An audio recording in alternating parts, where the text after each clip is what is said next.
Welcome to Viva Betty, a new podcast about everything Ugly Betty. I'm Ana Ortiz. And I'm Mark Indelicato. Let's get into it.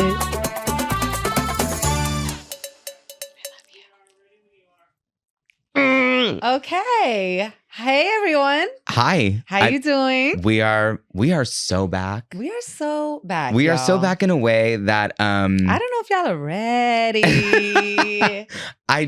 To be honest, I really don't think they are, because I'm now a 30-year-old man and you are still a 35-year-old I'm still 30, woman. so it's really exciting. It's it's exciting to see, someone not age. So here we are. We just want to sort of talk to each other and talk to you guys about our Betty experience. We're coming up on an anniversary, which I cannot believe. 20 years. Could you imagine? Not even possible. I just, it's crazy to me because I feel like it was 150 years ago. And yet. Yesterday. Totally. I could not agree with you more. I was watching the pilot last night for the first time in 19 Well, you years. haven't really, here's the thing that I don't know if everybody knows this, but Marky hasn't really watched the show. I've seen 2 of 84. That's right. So we've got a lot to unpack. So I'm watching the TV show with all of you. We're all going through this together, kind of like fresh and new. It's so cool to watch Marky watch it, because I mean, obviously I watched every episode. I think I've watched every episode 15 times. Yeah. But you were saying, I mean, watching the pilot, for me, it was so good. That show is so flipping good. It turns out it's a really good show. Yo, each one of us. I like it. I knew who everybody was immediately from day dot. From like the first word they said. And what's so crazy about it, I think that just the longevity of not only the experience on the show, but just in life, is that like, you're still my best friend. You're my bestie, baby. Like, you're my boo. It's crazy because I see you like once a week. We literally minimum. hang out too much. In fact, there was a time I came home, my house was locked, and he's sitting at the pool. Yes, your girl has a pool. And I know, Washington Heights to here. Period. I started at the bottom. Now That's I'm called here. wealth, darling. So, and all of a sudden I come home and he's just lying by the pool. Yep. Just doing his thing. That's right. I know the gate code. What do you think? I'm stupid? We're close. Let me put it to you like that. We're close like that. I know where the keys are hidden. He knows where the bodies are hidden. I know the key code. You do. And those dogs don't bark at me because they know. They know what's coming through. I need to heat up that Trader Joe's pizza. Thank you. Thank you. I met you and you were a little tiny little baby. Yep. And you were so stinking cute. And oh my God, listen to me. I immediately turned into Hilda. Like right away, you hear? You were so stinking cute. You were so cute. I like immediately go. I can't even help it. But you were what, 11? I was 11. I was 11 when we shot the pilot. And then I turned 12 when we were shooting the first season. Yeah. You auditioned in New York though, right? I auditioned in New York because I was living in Philadelphia. Yeah. Oh, I was gonna say I was watching the pilot, and I think it's like one of the scenes you answer the phone, you're like, hello. I was like, oh, hi, Philly. I saw that too. I heard that too, because it's so crazy. Like whenever I go home to Philadelphia, and listen, you're half from Philadelphia as well. That's right. So it's like whenever you go home, yep, it's right It just there. comes directly back to you. Well, and Lynn, your mom was with us the whole time, and she's like Philly strong. And she had never left Philly. And Philly strong. And now she says like, water. She's like has like a weird transatlantic accent. We live in California. She's like Katharine Hepburn all of a sudden. I don't know. Anyway, we're off topic about that. Love you, Lenny. Yeah, love you, mommy. But you do have like a transatlantic accent. I mean, be for real. My dad hasn't changed. No, and he never will. God never bless will. Him. Big Mark for life. Yeah, Big Mark. Philly. You want to talk Philly strong? Baltimore strong. So you walk in, it's like, let's see. Okay, I'm just trying to remember because you're this little thing, and we walk in. But wait, was the table read was in New York? Everything was in New York. We shot the pilot in New York. Because you were in LA. I got the job in LA. Right. And then you came to New York. To shoot the pilot. But first, wait, before we get to the table read, I want to talk about like what the audition process was for both of us. Because you have a really interesting one that I don't think that like listeners or viewers or fans of the show could imagine that this was your kind of trajectory. Oh, this was Hilda. it. This was I was still bartending, my love. I was still bartending. I came in for this audition. Well, first of all, everybody auditioned for Betty. Literally all the Latin actresses auditioned for Betty. Mm-hmm. And I was like, there's no way. I'm not right for this. Blah, blah, blah. I go in because you're like, well, it's a chance to be seen. Some Hayek's going to be there. Oh my God. Queen. Go in, Queen. So I auditioned, whatever. I get called back for Hilda. When I auditioned for Hilda, she had a minivan. She was pregnant and married. There was a husband. Wait, yes. I didn't know that, Anna. Yes, honey. Whoa. For real. So who knows, whatever. I came in, I did my own thing, and I got the part. Thank you, Jesus. But again, like how crazy is it for like, could you imagine, like, I mean, you're such an incredible actress. Like, I think you can do anything, but it's just like, you're Hilda. But I know, right? Do you know what I mean? Like, and maybe that's just our experience. Wonderful. I think that's the thing about our show, though, right? Is that they really got to know us and write for us. That's right. I think had another actress been cast, Hilda would have been completely different. Who knows? She might have stayed in a minivan. I guess I'm just not a minivan kind of girl. Well, you're not. And you're also a New Yorker. Right. So it's just like you recognize, like you knew Hilda's. The other thing is, I had no idea that we were supposed to be Mexican. I was full Boricua, like 100%. Well, the lines were, the lines could be blurred. New York is just New York. Just give it, like, just say it's Queens. That's right. That's what I said. It's Jackson Heights. That's what I said. I was like, I know Queens. Like, I mean, my grandmother lived in Flushing. Exactly. So. Look at Bridgerton. Thank you. I'm just saying, like they're talking about. That's right. The British aristocracy. That's right. With all different nationalities and races, period. Thank you. I appreciate you. I mean. So what about you? I want to say, like, I love the story of your, like, journey to being cast as Hilda, though. I think it's one of my favorites because I feel like that was very unique, I think, among, like, I think the entire cast. Right? Oh, yeah. Like going in for a different character and being cast as like a character that couldn't be more different, right? Well, and sometimes you hear experiences, I hope this isn't too much like inside baseball, but sometimes you hear experiences from like people who are like, they're like, everybody in this cast was our first choice. And this was, and I feel like our cast, we were kind of like, we fought for the part. We fought for it. We all fought for it. We all like fought for our part. What I will say is that like, I feel that we all fought for it as much as we possibly could as people essentially, with no power to make the decision. But there were a lot of people that really, really fought for us. And I think that the story that I heard about my audition experience, well, I just recall it was an audition like any other audition. I was an 11-year-old boy living in Philadelphia, and my parents would take me to New York, and they made, all of these sacrifices to get off of work and whatever. Like, it surely wasn't like easy, right? In hindsight. But so it was just an audition like any other audition because it was also like, it was for a pilot. It was not right. Like, and I didn't even really kind of intellectually know what that meant. Right. Like it was just like an audition. Like you're going on an audition, like memorize your lines or something. And I go in and again, I don't really recall feeling like, wow, I relate to this because I didn't, to be honest. I don't know how much you can really relate to like as an 11-year-old.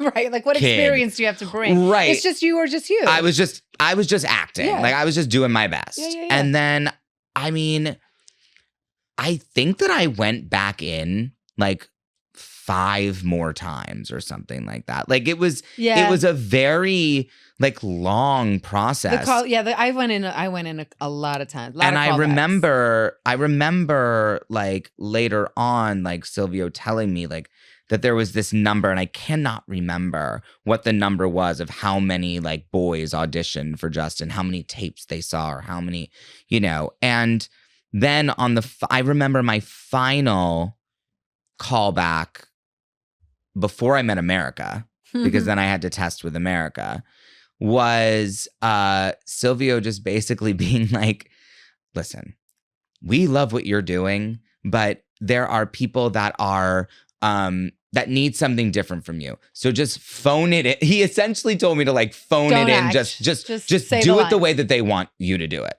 because we want you to do it. Right.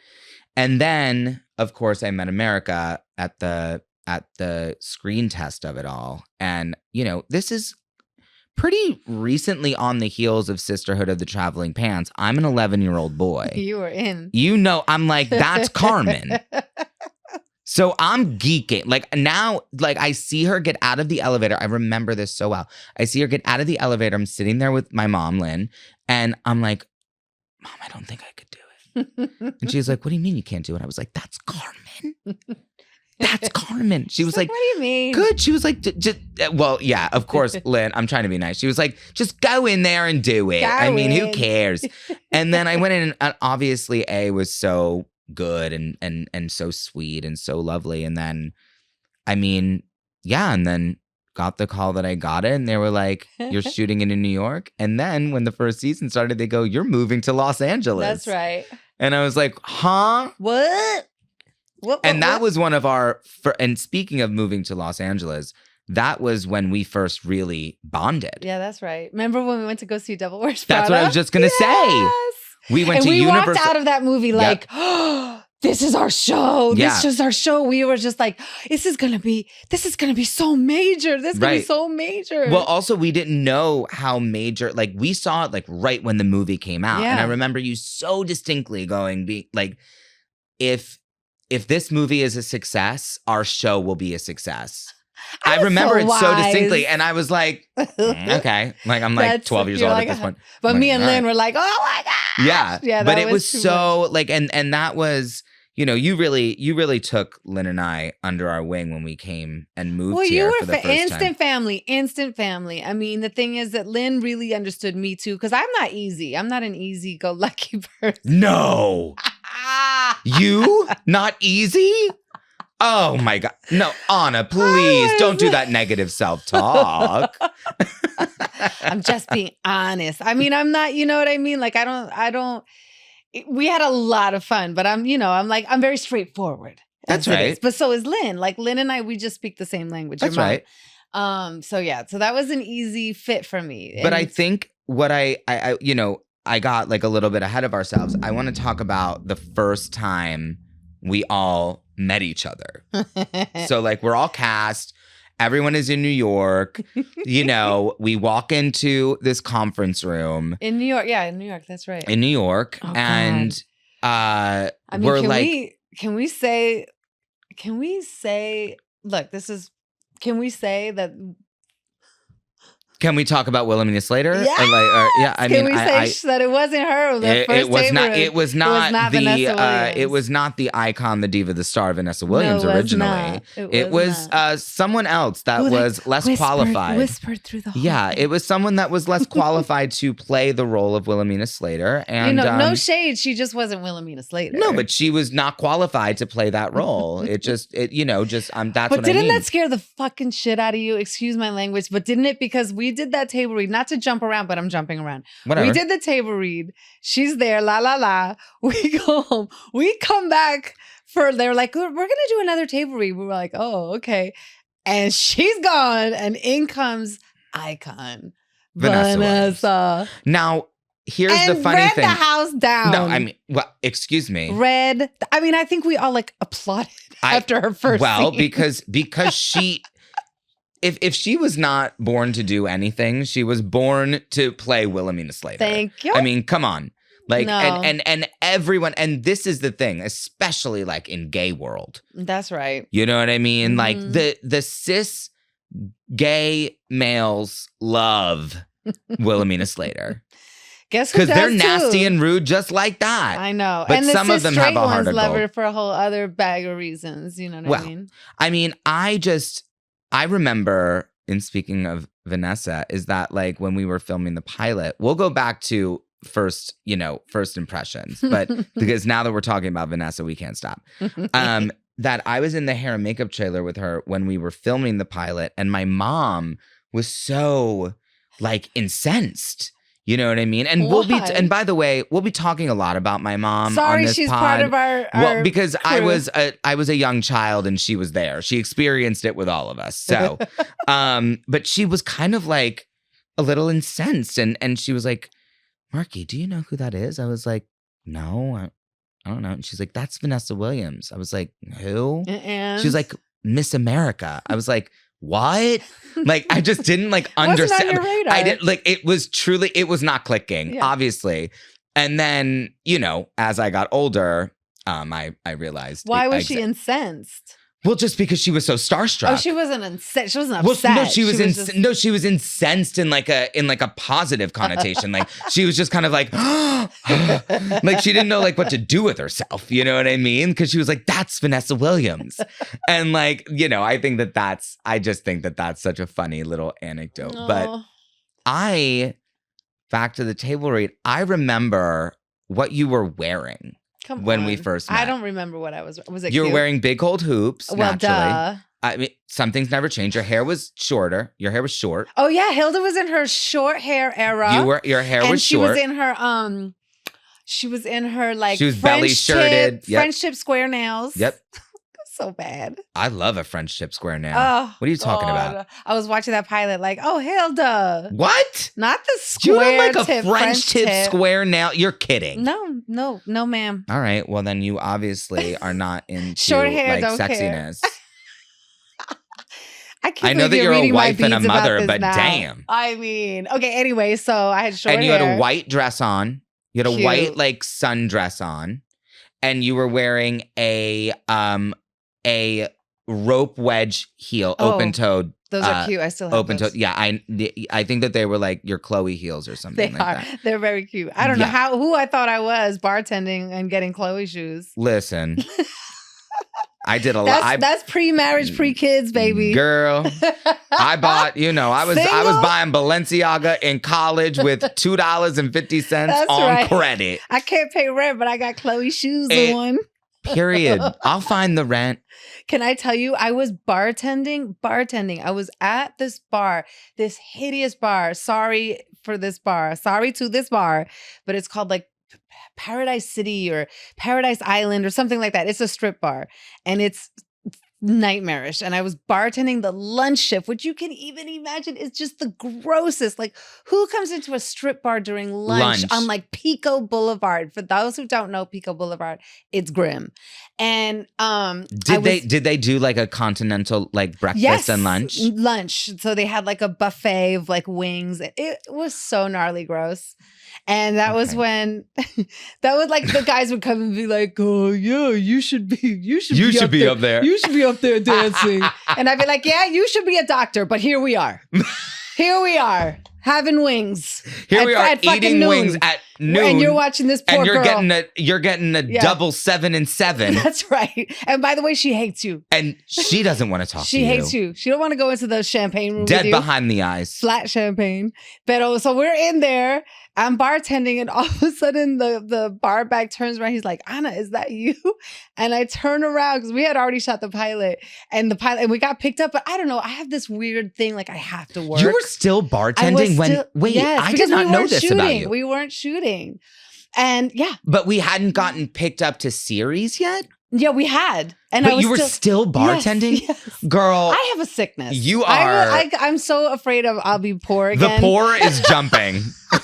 I'm like, you know what though? By the way, though, again. Listen, that is a hustler in the best sense of the word. Try me. So no, serious. I didn't know that. The bar back is like, "Is that you?" And I turn around and it's a commercial for Betty or something like that. And I was like, oh shit, yeah. I gotta go. I quit, motherfuckers. Bye. Shut up. Like on the spot on that day? On the spot on that day. You were like, what am I doing here? I'm on TV. Look at me. Was this before we started shooting? We must have been shooting. You were bartending while we were shooting? I did the same thing. I did a show for NBC a million years ago with Kristen Chenoweth. Hi, I remember this. Loved her. Friend of the pod. Icon. Soon to be. She was on the show. She was on Betty. She was, in fact. Anyway, and I was shooting this pilot. It was like a multicam for NBC called Kristen. Shocking. And I was still bartending during that too. Anna, and that Kristen is was so like, what's wild. your problem? You have a real, there's something wrong with you. That and now I was working at another strip bar called Cheetahs. I love Cheetahs. Yeah, Cheetahs is pretty Cheetahs cool. is fierce. We had a lot of celebrities coming to Cheetahs. Listen, I want to know. Who's good, who tips good? Keanu Reeves. Period. Because he's a nice guy. He rides the subway. Yeah, Drew Barrymore tips really well. Sorry, I know. Nice woman. Off subject. What I really want to know, though, outside of like what your favorite strip clubs in LA are, or least favorite, is what was your first impression of me? Oh, you were sweet as pie, cute as a button. I was really, the thing is that the actor in all of us, I think, because it was such a stacked cast, I just really wanted it to be real. And I know America was really. Can I tell this story about when we were shooting the pilot? Yeah, but I want to know what your first impression was. It all lends in. It was like you just really I wanted to bond with you immediately. So my impression of you was you were not shy. You weren't. You weren't like gregarious or outgoing, but you were very polite. You were very sweet. You really responded to my sort of energy. Mm-hmm. You did, like immediately. Mm-hmm. Like you just got me. Yeah. You didn't think I was being weird or I don't know. Maybe it's because we have a very similar sort of like background, upbringing, yeah, family. But because I was like, I immediately hugged you, right? Yes. Immediately, I was like, "You're my son." Yeah.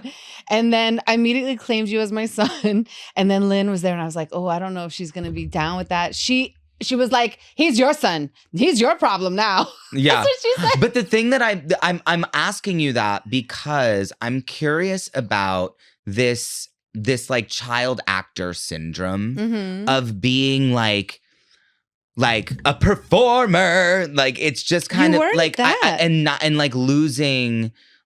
losing your semblance of like being a human and like being a kid. Mm-hmm. You know what I mean? And I think that like as we get into the season and then the later success of the show, we'll talk very much about what that meant to me personally and like what I went through. But there was some intense times. Yeah, there were really intense times. But I think that I've always been really curious, and I've never really asked you this, about like how much of the kind of cringe child actor-ness did you get from me? None. Really? None. Not a lick. And when I don't remember. There was the one, none, Marky. You're just not that person. You just aren't. You're not like an eager to please. You just weren't that kid. You were very polite. You were very nice, but you weren't just sort of like in everybody's business. You kind of just sort of, you were a watcher. You were a really big like studier. And I think also though, we did make a point of like including you as much as we could in like the family stuff and the conversations and stuff like that. And like, but I was hard when you came up to me with the curse charge. Oh, yeah, that's a funny one. This happened very early on. Yeah. Because first of all, I want to admire my entrepreneurial spirit because I started approaching everyone with a swear jar. A swear jar, y'all. And it was very light, 50 cents. Listen. But listen, no, I was still bartending. I had forethought. I don't go for it. No, you literally said to me, I said, fuck you, motherfucker. I'm not putting $1 in your fucking swear jar. Those are your exact words verbatim. I recall. That's right. I did. I'm sorry. I'm so sorry. And guess what? The swear jar died. Because then everyone just jumped on the Anna bandwagon and I wasn't able to get any more 50 cents. No, because I cussed too much. That was the whole point. That's the entrepreneurial spirit. Yeah, but don't you understand? That was blackmail. That wasn't my jam. Well, that's a conversation for a different day. Is being an entrepreneur blackmail? But you immediately a bonus episode of this podcast. I don't remember because I thought it was funny and I laughed right after because I was like, oh, maybe that's too much. Like, did that hurt your feelings? No, you only made me cry once. It was like one time in season 2. I was wearing the Beatles what's it shirt? called? No, that didn't make me cry. That made me need to listen to the Beatles. He was wearing a Beatles t-shirt and I said, name one Beatles song. And I was like, I got it at Urban Outfitters on 72nd Street. So I was like, you need to listen to Beatles. And then I went and listened to the White Album and was like, it's a great record. It is a good record. Okay. I mean, it's not your vibe. I get it. I don't like the Beatles. No, so when did I make you cry? You made me cry when I was wearing the Yankee Doodle. It was sometime in season 2. I don't know what episode it was. Once again, because I have not seen this television program. Isn't this exciting that we get to watch this with Mark? I'm pretty excited. I'm excited to get everyone's hot takes in the comments, to be honest. Yeah. About what I am interpreting. Yeah. You were so goddamn cute. But I don't recall what it was. You made me cry and then you felt bad instantly and apologized profusely for 2 weeks.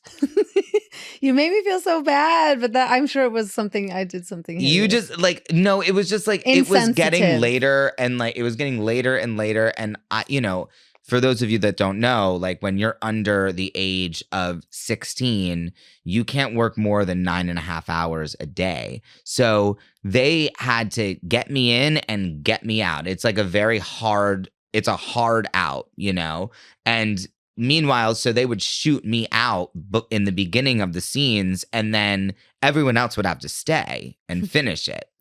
And so as an adult actor now. You see it? I see the frustrations. I see the frustrations that we might have for the long hours. It was really fun. I remember now, okay, I hope this, I'm just going to tell the story. But remember when we were shooting the pilot and we were shooting a family scene and you, America, Tony, Plana, and we all went out to lunch. On lunch break, we actually went off set to a restaurant. This is a good one.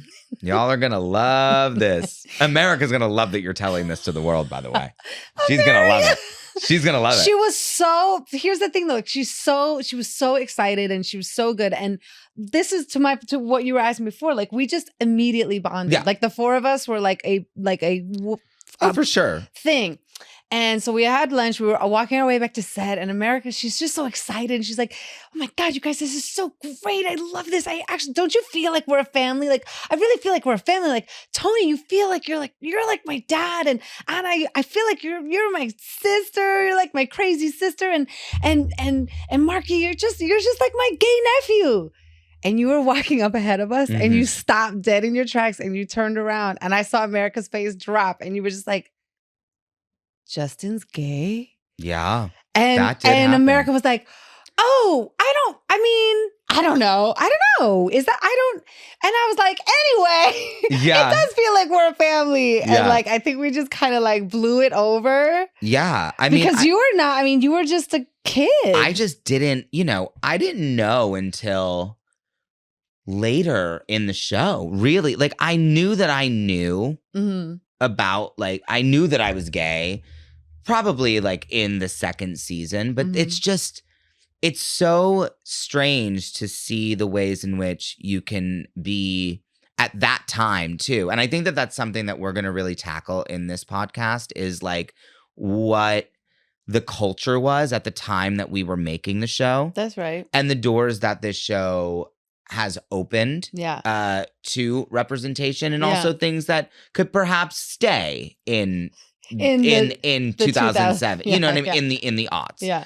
And that's something that, you know, I think that both of us are really passionate about talking about, because we have such reverence for the show and what it has opened the doors for. But we also are very, I think that it's like a healthy criticism. Yeah, yeah. Do you know what I mean? And criticism is like a big word, but a healthy way to talk about things that can just stay there. Contextualized historically. Sure. You know what I mean?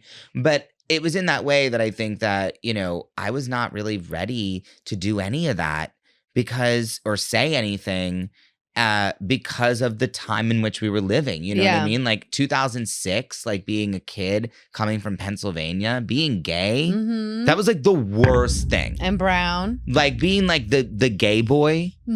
Oh my God. Like that, you have to avoid that. I know, it's like a costs. double-edged sword, isn't it, though? Because I think there were some rough things, and there were definitely some bumps in the road in terms of your sort of evolution, right?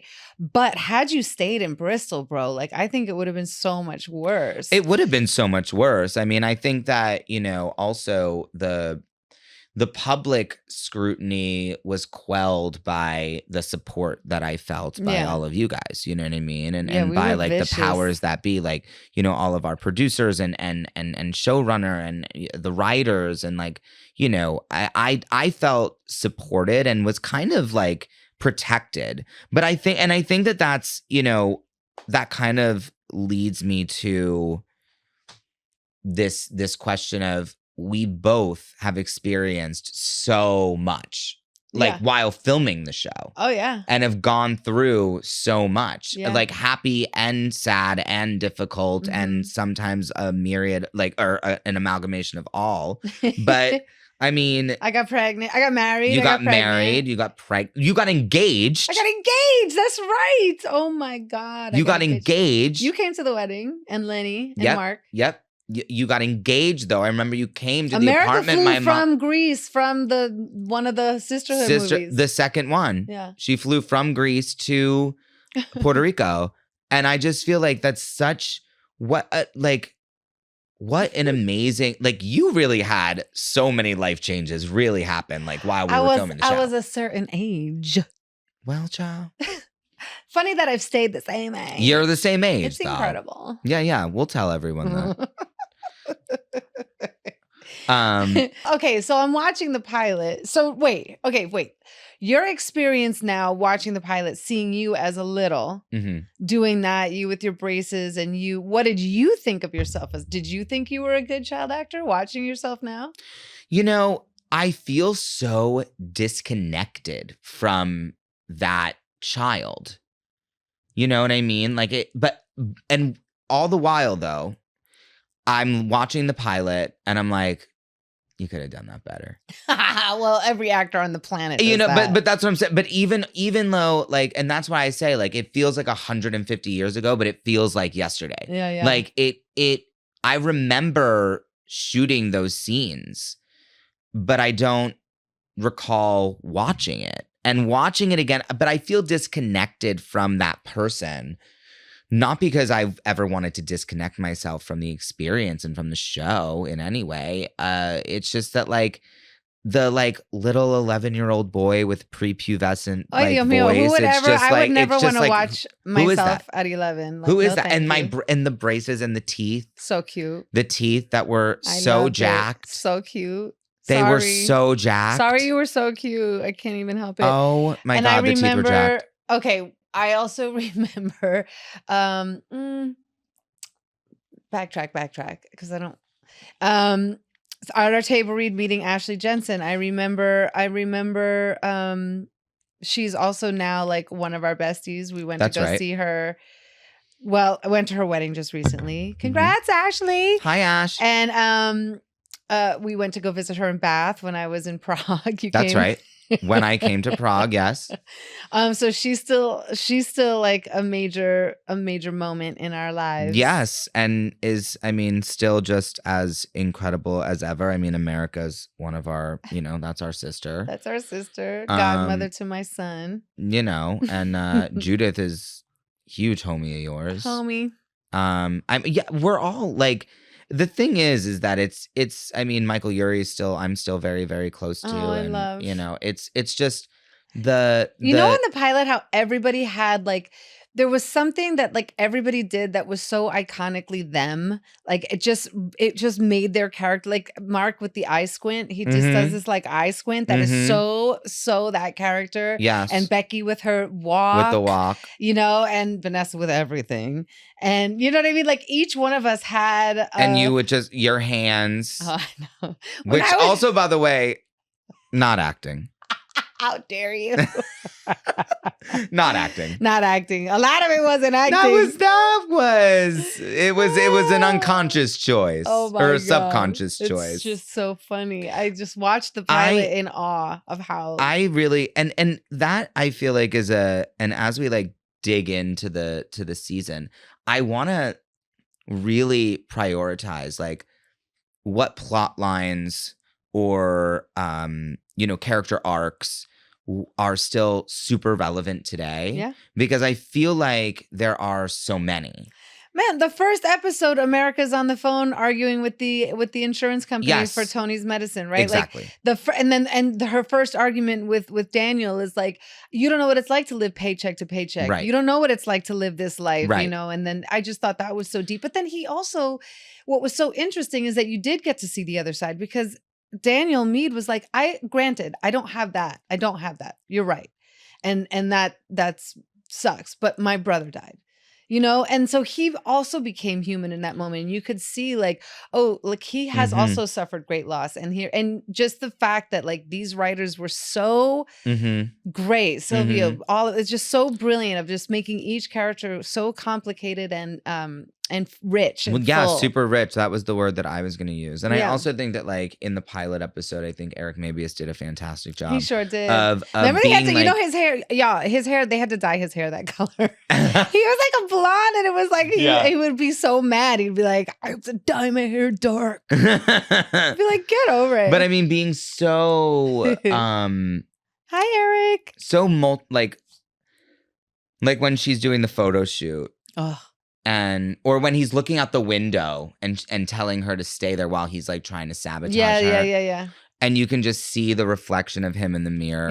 Yeah. And that he's kind of, I don't know, he's just such a, like you just like forgive him. You do. At the end, you know? And that's, I think, a testament to the writing, but I think that that's like just a testament to the actor. I'm watching the pilot and I'm rewatching it. And my mom is watching with me. She goes, I don't remember Vanessa's character being so cruel. And I was like, well, that's because you know Vanessa. And she's so kind and nice and amazing. And like, she was like, oh yeah, I guess that's right. I think that like also just talking Vanessa about. threw my baby shower. Yeah. Hello. Aww.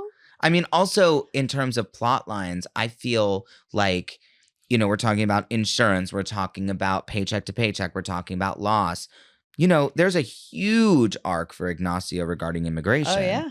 And I think that we're obviously, as a nation, dealing with that in a way that we have never dealt with before. And I think that, you know, in terms of if we're going to talk about the show, being ahead of its time in so many ways. I mean, I think in the first season, at least, I think that Ignacio's immigration story is probably the most pertinent right now. For right now. Isn't that amazing? Which is, you know. And it was handled so, again, this is that Betty magic of like just being able to make something that is grueling and heart-wrenching to make it like really heartfelt and hilarious because Octavia Spencer, hello Oscar winner. That's right. Was so flippin' brilliant in playing that role of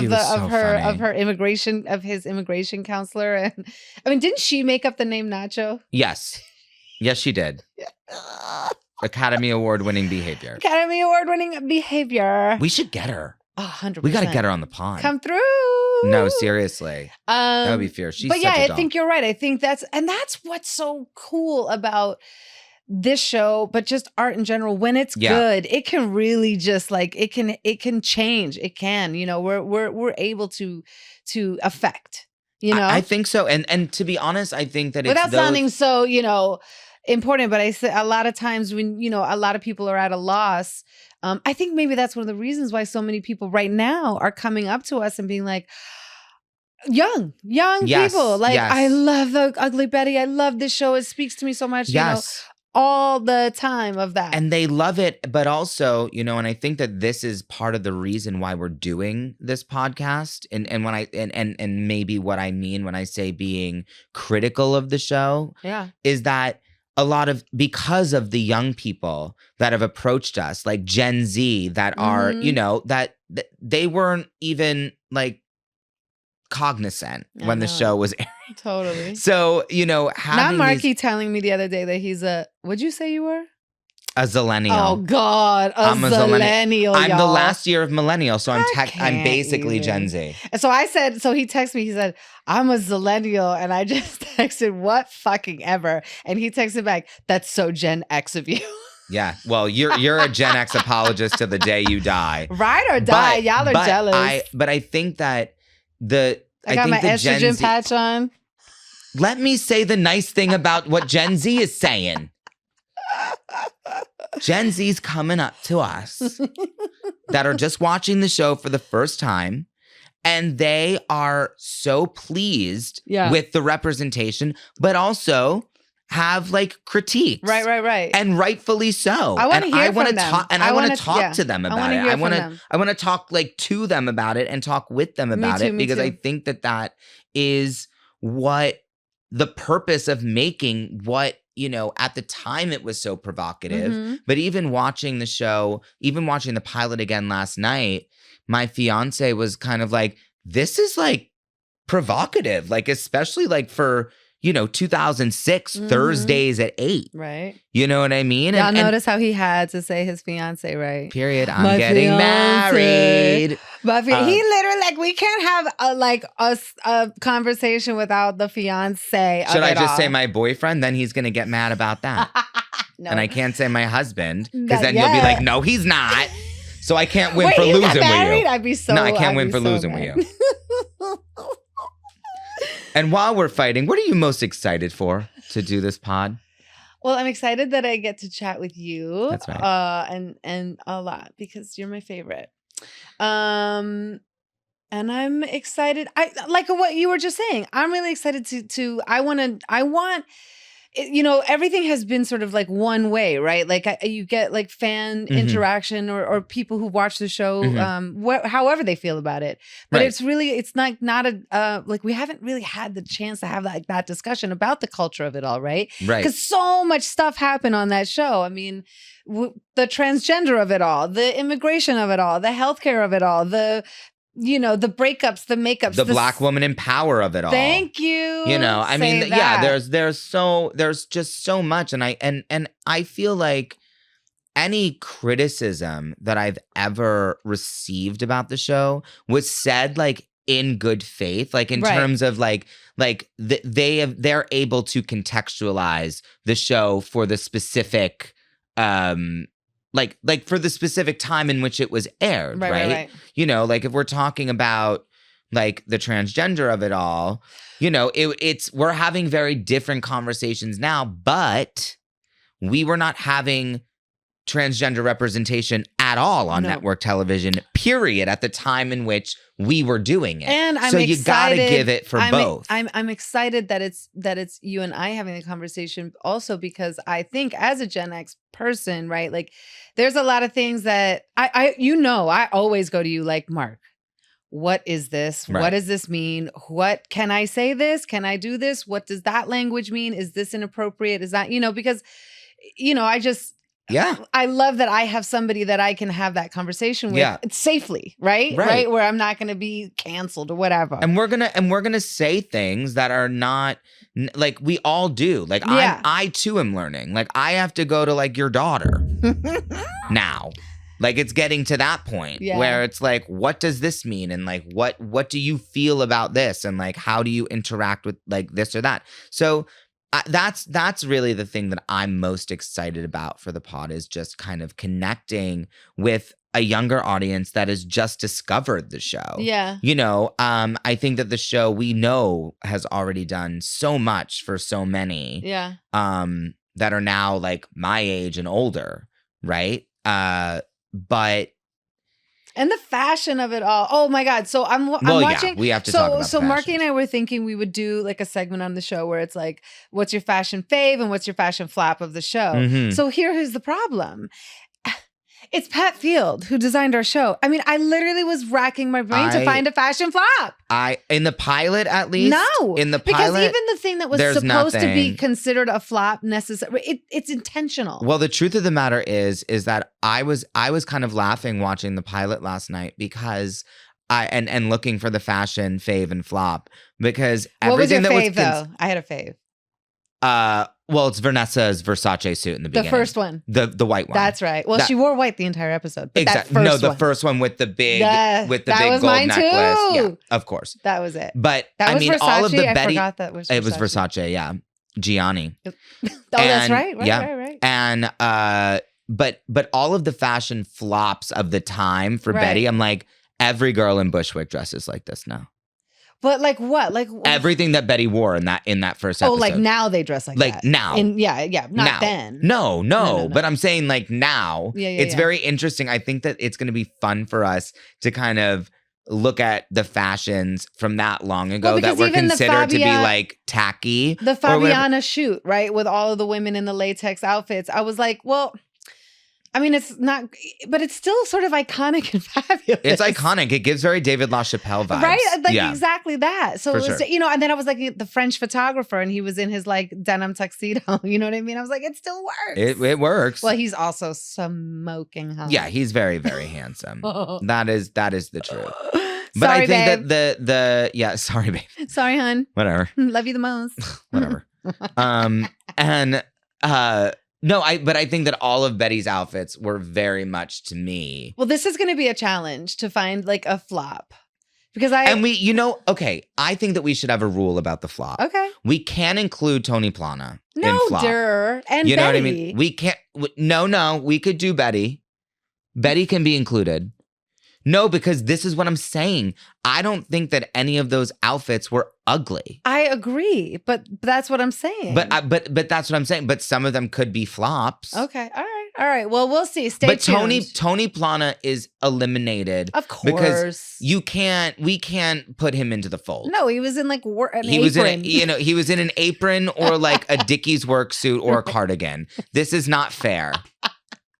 This is unfair. Yeah, poor Tony Tone. You know what, though? I will say, actually, fashion flop of the episode. Oh, please. I'm intrigued. Justin's purple first look.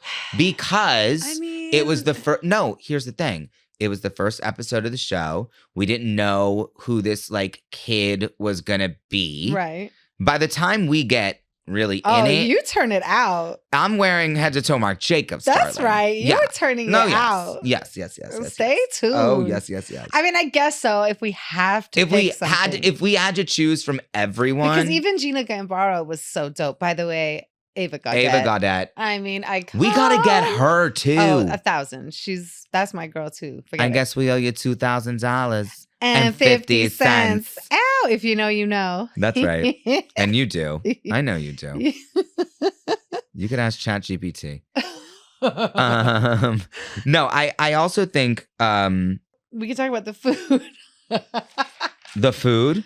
Yeah, remember how, like in the pilot when she had to shovel all that flan in her face? Oh, well, yes. How much she hated flan. Oh my God. And by the way, I can tell you, because I was the only one there, that it was not flan.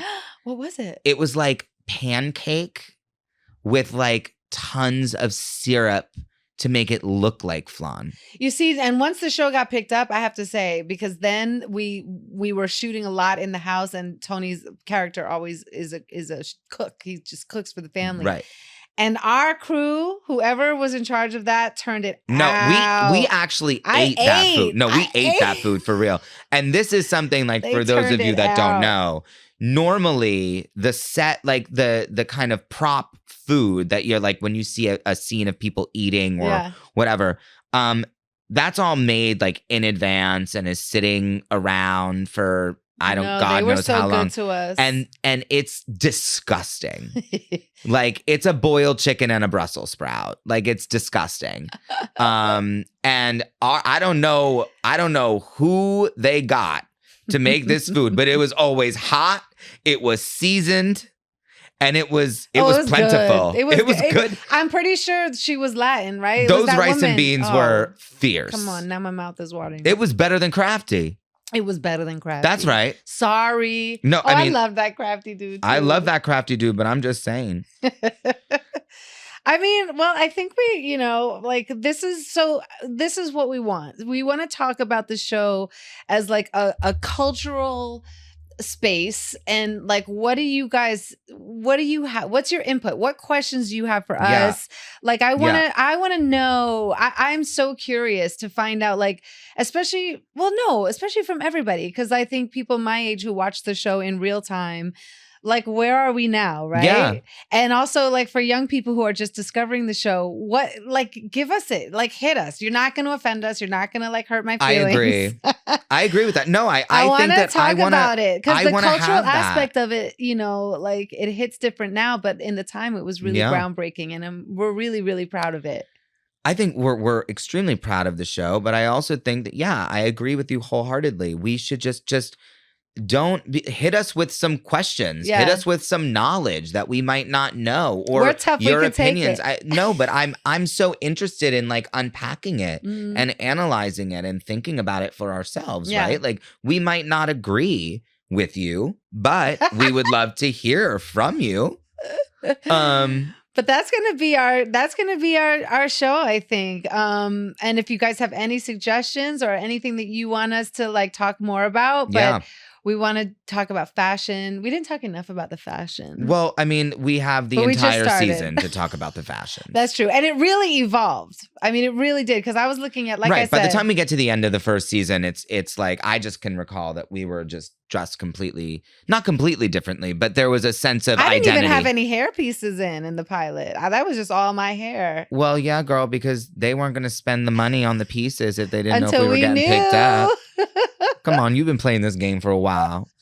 But I think that that's what we want to accomplish is kind of opening up a conversation about our experiences and our opinions. Yeah. I mean, we love a trip down memory lane, but we really want to like get into that. Yeah, but anyone can take a trip down memory lane. And we're going to have a lot of our friends on from the show. Yes, we will be.